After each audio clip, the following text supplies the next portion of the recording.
গতকালকে যেমন একজন আলেমের জিহ্বা কেটে দিল, ঠিক তার মতো একটি ঘটনা ঘটেছে। নবী প্রেমিক ওই লোকটা নবীজি সাল্লাল্লাহু আলাইহি ওয়াসাল্লামের রওজা জিয়ারত করার পর আবু বকর রাদিয়াল্লাহু তাআলা আনহু, ওমর রাদিয়াল্লাহু তাআলা আনহুর কবর জিয়ারত করার পর দাঁড়িয়ে আছে। ওই লোকটা মনে মনে কুকল্পনা করলো, হুজুরকে বাড়িতে নিয়ে যাওয়ার ফিকির করি। এবার বলল, হুজুর আপনার প্রতি আমার মোহাব্বত ভালোবাসা জন্মেছে, আপনি আমার বাড়িতে দাওয়াত রাখুন। তখন দাওয়াত রাখাও নবীজির সুন্নত, দাওয়াত দেওয়া নবীর সুন্নত, দাওয়াত রাখাও নবীজি সাল্লাল্লাহু আলাইহি ওয়াসাল্লামের সুন্নত। কথা বলেন ঠিক না ঠিক? হুজুর তখন সেই সুন্নত পালনে নবীর মোহাব্বত আর ভালোবাসায় ওই শিয়া লোকটার দাওয়াত রাখলেন। কিন্তু তার মনের মাঝে তো কুকল্পনা। তার কল্পনা হলো নবী সাল্লাল্লাহু আলাইহি ওয়াসাল্লামের উপর দুরূদ পাঠ করলো, ঠিক আছে, আবু বকর উমরকে কেন শ্রদ্ধা করলো? তারা শ্রদ্ধা করে আলী রাদিয়াল্লাহু তাআলা আনহুকে। কথা কোন ঠিক না ঠিক? শিয়াদের মাঝে অনেক মতভেদ আছে, এ সম্পর্কে আলোচনা করলে দীর্ঘ সময়ের প্রয়োজন। শিয়া ইমামিয়া সহ 12টা বড় বড় ফিরকায় আছে। কথা কোন ঠিক না ঠিক? এবার ওই লোকটা দাওয়াত দিল, হুজুর আমার বাড়িতে আপনার দাওয়াত। হুজুর দাওয়াত রাখলেন, সুন্দরভাবে তিনি তার পিছনে পিছনে যাচ্ছেন। বাড়িতে যাওয়ার পর গিয়া দেখলো সেখানে খাবার নয়, ভিন্ন কিছু রেডি আছে। কথা কোন ঠিক না ঠিক? ওই আলেম যখন জলসা শেষ করে বাড়ির দিকে যাচ্ছিল, তার কি কল্পনা ছিল যে আমার উপর আঘাত করা হবে, আমাকে হামলা করা হবে, আমার জিহ্বা কেটে দেওয়া হবে? কথা বলেন ঠিক না ঠিক? এই কল্পনা তার ছিল? আমার ভাইরা, আমার বাবাজিরা, নবী প্রেমিক ওই লোকটা নবীজি সাল্লাল্লাহু আলাইহি ওয়াসাল্লামের মুহাব্বত আর ভালোবাসায় সুন্নতের মুহাব্বতে দাওয়াত রাখলো। শিয়া লোকটা তার মনের ভিতরে কুকল্পনা জন্মিয়ে ওই লোকটাকে দাওয়াত দিয়ে বাড়িতে নিয়ে গেল। বাড়িতে নিয়ে যাওয়ার পর তাহাকে খাবারের পরিবর্তে ভিন্ন আয়োজন শুরু করলো। নাউজুবিল্লাহ বলুন। নবী প্রেমিক ওই লোকটার হাত পা গুলো বেঁধে দিল। বেঁধে দেওয়ার পর একটা ছুরি নিল। ছুরি নিয়া ওই নবী প্রেমিক, নবীর উপর দুরূদ পড়নেওয়ালা লোকটা, নবীর সুন্নতের উপর আমল করনেওয়ালা লোকটা, নবী সাল্লাল্লাহু আলাইহি ওয়াসাল্লামের আশিক রাসূল লোকটা জিহ্বাটা টান দিয়ে জিহ্বাটা কেটে দিল। নাউজুবিল্লাহ বলুন। আলহামদুলিল্লাহ।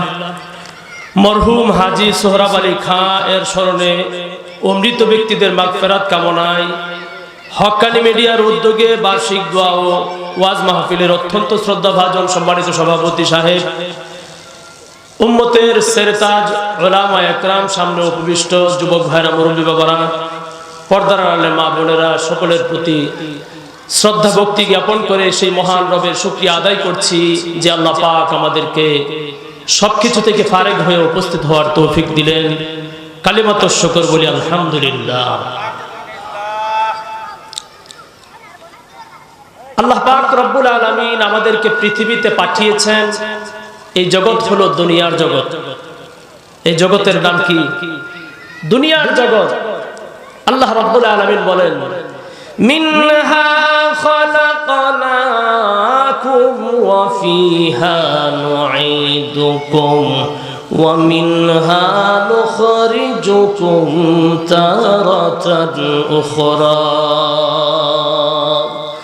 ও পৃথিবীর মানুষ, আমি আল্লাহ রাব্বুল আলামিন এই পৃথিবীর মাটি থেকে তোমাকে সৃষ্টি করেছি। নির্দিষ্ট একটা হায়াত আমি আল্লাহ পাক রব্বুল আলামিন তোমাকে দান করেছি। হায়াত শেষ হলে আবারও আমি আল্লাহ রাব্বুল আলামিন ওই জমিনে তোমাকে ফিরিয়ে নিব, আমি ওয়াদা দিলাম। আল্লাহু আকবার বলে।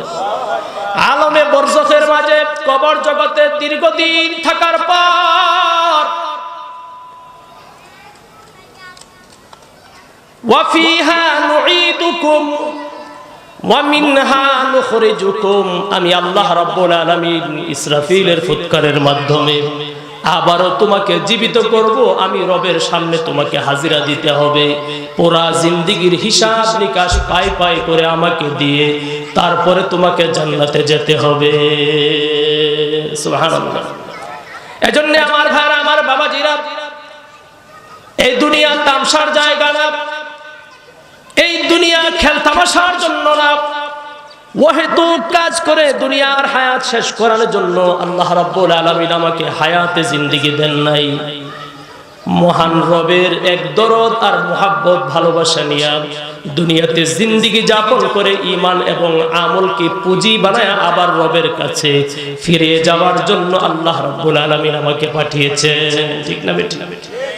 কিন্তু একটা জিনিস আল্লাহ রাব্বুল আলামিন বলে দিলেন, ও পৃথিবীর মানুষ শোনো, দুনিয়াতে তুমি আমার ইবাদত করবা, মন গড়া ইবাদত করলে হবে না। আমি আল্লাহ রাব্বুল আলামিন তোমাকে তরিকা দিয়ে দিলাম, আমার হাবিবের তরিকায় যতদিন ইবাদত করবা আমি আল্লাহ রাব্বুল আলামিনের মুহাব্বত আর ভালোবাসা তোমার জিন্দেগিতে পাইবা।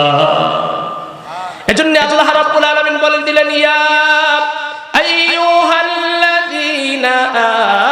আমানু সাল্লু আলাইহি ওয়া সাল্লিমু তাসলিমা। ও পৃথিবীর মানুষেরা, সব কিছুর মাঝখান দিয়ে আমি আল্লাহ রাব্বুল আলামিন তোমাকে একটি কথা স্মরণ করিয়ে দেই, দুনিয়াতে তোমার পরিবার নিয়ে চলবা, বন্ধু বান্ধব নিয়ে চলবা, সন্তান সন্ততি, নিজের স্ত্রী, বাবা মা, আত্মীয় স্বজন সবাইকে নিয়ে চলবা, সবাইকে তুমি মনে রাখবা। কিন্তু আমি আল্লাহ একজনের কথা বলে দিলাম, তাকে তুমি সব সময় মনে রাখবা, তিনি হলেন তোমাদের নবীজি মুহাম্মদ। সকলে বলেন সাল্লাল্লাহু, সকলে বলেন সাল্লাল্লাহু আলাইহি ওয়াসাল্লাম। নবীজি মুহাম্মদ সাল্লাল্লাহু আলাইহি ওয়াসাল্লাম তিনি এমন এক দরদী নবী, দুনিয়ার জিন্দেগি যিনি আমাদের জন্য বিসর্জন দিয়ে দিয়েছেন। দুনিয়ার সুখ শান্তি, দুনিয়ার আরাম আয়েশ যা কিছু আছে সব কিছু আল্লাহ পাকের পয়গম্বর নবী মুহাম্মদ উম্মতের জন্য বিসর্জন দিয়েছেন। ঠিক না বেঠিক? সেই নবী মুহাম্মদ সাল্লাল্লাহু আলাইহি ওয়াসাল্লাম কেমন নবী ছিলেন? পয়গম্বর মুহাম্মদ সাল্লাল্লাহু আলাইহি ওয়াসাল্লাম সম্পর্কে মুসলিম শরীফে এসেছে, হযরত জাবের রাদিয়াল্লাহু তাআলা আনহু বলেন, তিনি কেমন নবী ছিলেন? আমরা মানুষ হয়ে তাকে মহব্বত করতে পারি না, আমরা মানুষ হয়ে তার কথা মানি না, কিন্তু পৃথিবীর মানুষ আর জিন বাদে যত মাখলুক আছে সমস্ত মাখলুকাতের ভিতরে পয়গম্বরের মহব্বত এতটাই বেশি ছিল, নবী মুহাম্মদ সাল্লাল্লাহু আলাইহি ওয়াসাল্লাম যেদিক দিয়া যাইতেন ওদিক দিয়া সালাত আর সালামের ঝড় উঠতো। ঠিক না বেঠিক? আবার ভাইরা আমার, বাবাজিরা, নবী মুহাম্মদ সাল্লাল্লাহু আলাইহি ওয়াসাল্লাম একদিন সফরে যাচ্ছে। জাবের রাদিয়াল্লাহু তাআলা আনহু বলেন, আমি নবীজি সাল্লাল্লাহু আলাইহি ওয়াসাল্লামের সফর সঙ্গী ছিলাম। নবীজি সাল্লাল্লাহু আলাইহি ওয়াসাল্লামের হাজত হইল, ওনার পেশাব পায়খানার প্রয়োজন পড়ল। তিনি একটি উপত্যকায় নেমে গেলেন, সেখানে ছাউনি গাড়লেন। ছাউনি গেড়ে জাবের রাদিয়াল্লাহু তাআলা আনহুকে বললেন যে, জাবের তুমি এখানে বসো, আমি আমার একটু হাজত এসেছে, ইস্তেনজা ধরেছে, ইস্তেনজা সেরে তারপরে আবার তোমার কাছে ফিরে আসব। জাবের রাদিয়াল্লাহু তাআলা আনহু বলেন, নবীজি সাল্লাল্লাহু আলাইহি ওয়াসাল্লাম এই কথা বলে তিনি অনেক দূর পর্যন্ত চলে যাইতেছে। আমি দেখতেছি নবীজি কোন দিকে যাচ্ছে। নবীজি সাল্লাল্লাহু আলাইহি ওয়াসাল্লাম উপত্যকার চতুর্দিকে তাকাইতেছে, কোন গাছপালা দেখা যায় কিনা, কোন আড়াল দেখা যায় কিনা। তখন তো আমাদের মতো এমন অ্যাটাচড বাথরুম ছিল না, ওয়াশরুম ছিল না। কথা বলেন ঠিক না বেঠিক?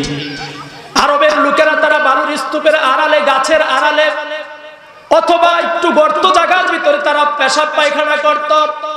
নবীজি সাল্লাল্লাহু আলাইহি ওয়াসাল্লাম বললেন যে, জাবের আমি একটু হাজত সেরে আসি। জাবের রাদিয়াল্লাহু তাআলা আনহু বলেন, আমি তাকিয়ে তাকিয়ে দেখলাম আল্লাহর নবী সাল্লাল্লাহু আলাইহি ওয়াসাল্লাম তিনি যাচ্ছেন, ডানে বামে তাকিয়ে কোনো গাছ দেখেন না। হঠাৎ তিনি দেখলেন উপত্যকার এক পাশে একটি গাছ দেখা যায়। তখন তিনি ওই গাছের কাছে গেলেন, গাছের ডালে ধরে বললেন, ইনকাদি আলাইয়া বিইذনিল্লাহ, ও আল্লাহর সৃষ্ট গাছ, আমার আড়ালের প্রয়োজন হয়েছে, অল্প একটু আড়াল লাগবে, আমাকে তুমি আড়াল দেওয়ার জন্য চলো, আমার সাথে চলো। সুবহানাল্লাহ। হাদিস শরীফের ব্যাখ্যা এসেছে, নবীজি সাল্লাল্লাহু আলাইহি ওয়াসাল্লাম এই কথা বলতে দেরি হয়েছে, কিন্তু গাছের ডালের সাথে যখন ধরে বললেন, আমার সাথে আল্লাহর হুকুমে তুমি চলো, এত বিশাল গাছ সাধারণ পোষা একটা প্রাণী যেমন তার রশি টান দিয়ে ধরলে যেমন আসতে থাকে, তার থেকেও আরো বাধ্য হয়ে গাছটা তার শিকড় ছেড়ে নবীজির সাথে চলে আসছে। সুবহানাল্লাহ বলো। এবার নবীজি সাল্লাল্লাহু আলাইহি ওয়াসাল্লাম এই গাছ ধরলেন, গাছ ধরে আবার আরেকটা গাছের কাছে গেলেন, সেটাকেও বললেন ইনকাদি আলাইয়া বিইذنিল্লাহ, ও গাছ আল্লাহর হুকুমে তুমি আমার অনুগত হও। এবার দ্বিতীয় গাছটিও আল্লাহর হুকুমে সেও পোষা প্রাণীর মতো বাধ্য হয়ে গেল। এভাবে দুটি গাছকে নবীজি সাল্লাল্লাহু আলাইহি ওয়াসাল্লাম একত্রিত করে বললেন ইলতাইমা আলাইয়া বিইذনিল্লাহ, আমি এখানে পেশাব করব, এখানে আমার হাজত সারব, আল্লাহর হুকুমে তোমরা দুজন মিলে আমাকে আড়াল দাও। সুবহানাল্লাহ বলুন। এবার নবীজি সাল্লাল্লাহু আলাইহি ওয়াসাল্লামের মুহাব্বত আর ভালোবাসা এতটাই দেখালো, নবীজি সাল্লাল্লাহু আলাইহি ওয়াসাল্লাম বলতে দেরি কিন্তু দুটি গাছ একসাথে মিলতে দেরি না। সুবহানাল্লাহ বলো। এবার জাবের রাদিয়াল্লাহু তাআলা বলেন, ও পৃথিবীর মানুষেরা শোনো, নবীকে মুহাব্বত করতে জানো না, ভালোবাসতে জানো না, ওই ভালোবাসতে যদি শিখতে চাও তাহলে ওই গাছের থেকে হলেও ভালোবাসা শিখে নাও। সুবহানাল্লাহ। এবার নবীজি সাল্লাল্লাহু আলাইহি ওয়াসাল্লাম হাজত সারলেন, প্রয়োজন সারার পর জাবের রাদিয়াল্লাহু তাআলা তিনি দেখতেছেন, তিনি ভাবলেন আমি যদি এই মুহূর্তে যাই তাহলে নবীজি সাল্লাল্লাহু আলাইহি ওয়াসাল্লামের ইস্তেনজায় ব্যাঘাত হবে, হয়তোবা আরো অনেক দূরে চলে যাবে। হযরতে জাবের রাদিয়াল্লাহু তাআলা আপন জায়গায় বসে রইলেন। এবার তাকিয়ে দেখলেন নবীজি সাল্লাল্লাহু আলাইহি ওয়াসাল্লাম আসতেছেন। নবীজি সাল্লাল্লাহু আলাইহি ওয়াসাল্লাম সালাম দিলেন, জাবের রাদিয়াল্লাহু তাআলা সালামের উত্তর নিলেন। সালামের উত্তর নেওয়ার পর তিনি দেখলেন নবীজি হাস্যোজ্জ্বল চেহারায় আসতেছেন, আর ওই গাছগুলোর দিকে তাকায় দেখেন ওই গাছগুলো আর আপন জায়গায় নাই, আপন আপন জায়গায় আগে যেমন ছিল তেমনি ভাবে শিকড়ের উপর দাঁড়িয়ে আছে। সুবহানাল্লাহ। এজন্যই নবীজি সাল্লাল্লাহু আলাইহি ওয়াসাল্লামের উপর দুরূদ পাঠ করা নবীজি সাল্লাল্লাহু আলাইহি ওয়াসাল্লামের মুহাব্বতের নিদর্শন, নবীজি সাল্লাল্লাহু আলাইহি ওয়াসাল্লামের খতমে নবুয়তকে টিকিয়ে রাখা নবীজি সাল্লাল্লাহু আলাইহি ওয়াসাল্লামের উপর নিদর্শন। আজকে যে সকল কাদিয়ানি তারা আখেরি নবী বলে দাবি করছে, গোলাম মোহাম্মদ কাদিয়ানিকে নবী মানছে, তারা কাফের। কথা কর ঠিক না বেঠি? নবীজি সাল্লাল্লাহু আলাইহি ওয়াসাল্লাম তিনি আখেরি নবী, শেষ নবী, শ্রেষ্ঠ নবী। কথা কর ঠিক না বেঠি? ওদিকে আমি যেতে চাই না, আরেকটা কথা বলে আবার আলোচনা শেষ করে দেব। আমার ভাইরা, আমার বাবাজিরা, জিন্দেগি যদি নবীর মুহাব্বত আর ভালোবাসা নিজের পুঁজি বানায় কাটাইতে পারি তাহলে ঈমান নিয়ে কবরে যাইতে পারবো। কথা কোন ঠিক না বেটি?